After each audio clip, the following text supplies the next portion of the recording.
Samuel Eto'o avoue la vérité, j'ai dit à Guardiola, tu vas me demander pardon, bienvenue sur la chaîne, merci d'être là une fois de plus, abonnez-vous, aimez et partagez la vidéo, et surtout laissez un commentaire. Guardiola ne voulait pas de lui, tout comme il ne voulait pas de Ronaldinho ou de Deco.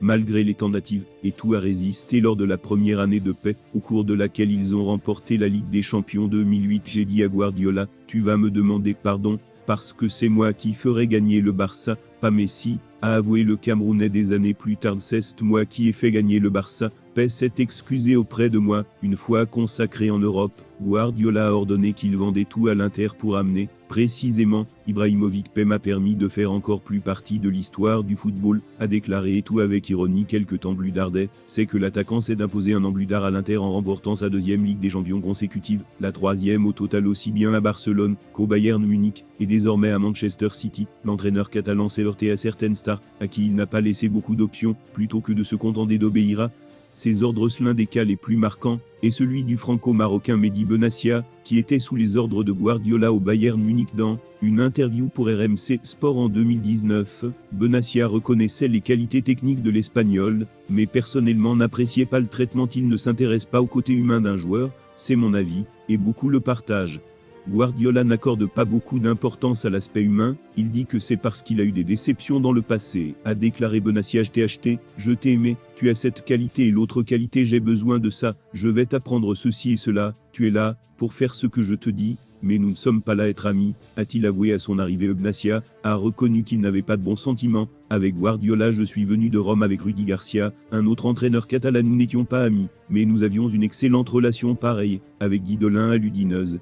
Mais avec Guardiola, non. En revanche, Benassia a souligné les aspects, en tant qu'entraîneur, il vous montre comment positionner votre corps, comment contrôler le ballon, pour que vos épaules soient complètement orientées vers le jeu.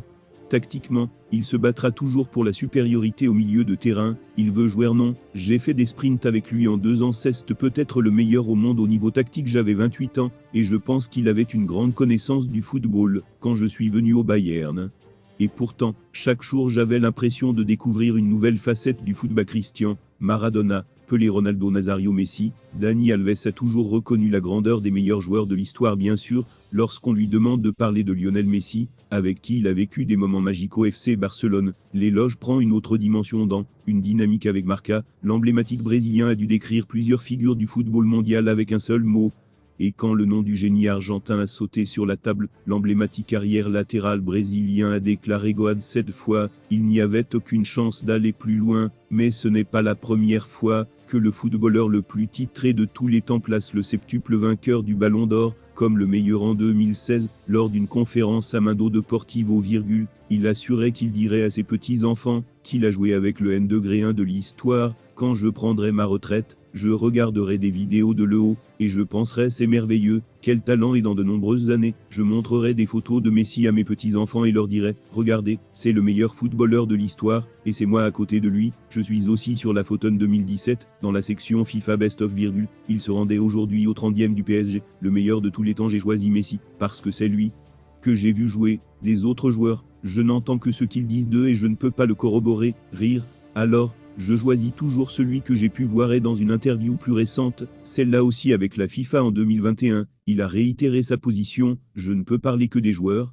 que j'ai vus dans ma vie, j'ai vu des talents formidables, mais ils n'ont pas été capables de maintenir un tel niveau pendant si longtemps. Donc, même s'il est argentin, je dois admettre que Messi est le meilleur joueur de l'histoire.